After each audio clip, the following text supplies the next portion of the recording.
പീഡനക്കേസിൽ M Mukesh എംഎൽഎയെ പിന്തുണച്ച് സംസ്ഥാന വനിതാ കമ്മീഷൻ അധ്യക്ഷ കുറ്റപത്രം സമർപ്പിച്ചെന്ന് കരുതി രാജി ആവശ്യമില്ലെന്ന് പി സതീദേവി പറഞ്ഞു. കുറ്റക്കാരനാണെന്ന് കണ്ടെത്തിയാൽ മാത്രം നടപടി മതിയെന്ന് സിപിഎം കേന്ദ്ര കമ്മിറ്റി അംഗം പി കെ ശ്രീമതിയും പറഞ്ഞു. മുകേഷിനെ പുറത്താക്കാൻ സിപിഎം തയ്യാറാകണമെന്ന് മഹിളാ കോൺഗ്രസ് ആവശ്യപ്പെട്ടു. പീഡനക്കേസിൽ പ്രത്യേക അന്വേഷണ സംഘം മുകേഷ് എംഎൽഎക്കെതിരെ ഗുരുതര കണ്ടെത്തലുകൾ നടത്തിയെങ്കിലും രാജി വേണ്ട എന്നതാണ് സിപിഎം നിലപാട്. എംഎൽഎയെ തള്ളാതെ ഒപ്പം നിർത്തുകയാണ് പാർട്ടി. അന്വേഷണം തീരും വരെ എന്തിനാണ് വേവലാതിയെന്ന് കേന്ദ്ര കമ്മിറ്റി അംഗം പി കെ ശ്രീമതിയുടെ പ്രതികരണം. കാണാത്ത ഒരു റിപ്പോർട്ടിനെ സംബന്ധിച്ച് ഇപ്പോൾ ഞാൻ ഒരഭിപ്രായം അങ്ങനെ മുൻകൂറായി പറയുന്നത് ഔചിത്യമല്ല.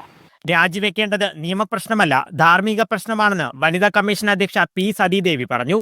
ധാർമ്മികത ഉയർത്തിപ്പിടിച്ചുകൊണ്ട് രാജിവെക്കാനാണെങ്കിൽ അത് അദ്ദേഹമാണ് തീരുമാനിക്കേണ്ടത്. സ്ത്രീ പീഡകർക്ക് ഇരിക്കാനുള്ള സ്ഥലമല്ല നിയമസഭയെന്ന് മഹിളാ കോൺഗ്രസ് സംസ്ഥാന അധ്യക്ഷ ജബി മേത്തർ എം പി. നിയമസഭയിൽ ഇനി ഇരിക്കാൻ ഉള്ള അർഹത മുകേഷിനില്ല.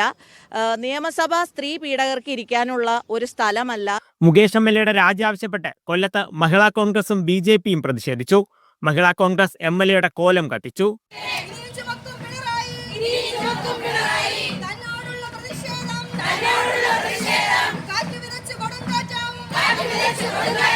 രാജിവെക്കും വരെ പ്രതിഷേധം തുടരാനാണ് പ്രതിപക്ഷ പാർട്ടികളുടെ തീരുമാനം. വിവിധ ബ്യൂറോകൾക്കൊപ്പം മീഡിയ വൺ, കൊല്ലം.